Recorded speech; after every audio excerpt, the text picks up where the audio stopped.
Indian पिट्टा म्हणजेच नवरंग ह्या पक्ष्याला बहिरा पाखरू, बंदी, खाटी, गोल्फा, पाऊसपेव आणि पाचापिल यांसारख्या विविध नावानेही ओळखले जाते. या पक्ष्याच्या पंखावर विविध रंग असतात, म्हणजे जवळपास 8 ते 9 रंग असतात, म्हणून त्याला नवरंग म्हणतात. हा पक्षी मान्सूनच्या सुरुवातीला कोकणात आणि महाराष्ट्राच्या इतर भागांमध्येही दिसतो, म्हणून याला पाऊसपेव असेही म्हणतात.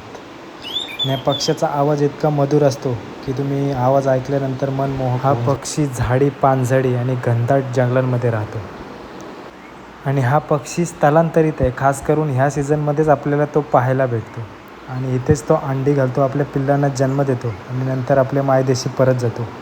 म्हणजे हा केरळ, श्रीलंकावरून आपल्याकडे येतो फक्त ह्या 1-2 महिन्यांसाठीच. आणि मित्रांनो, काही पक्षी हे रिअर आहेत, ते म्हणजे ह्या सीझनलाच आपल्याकडे पाहायला भेटतात. त्यांच्यातलाच हा एक पक्षी आहे, नवरंग.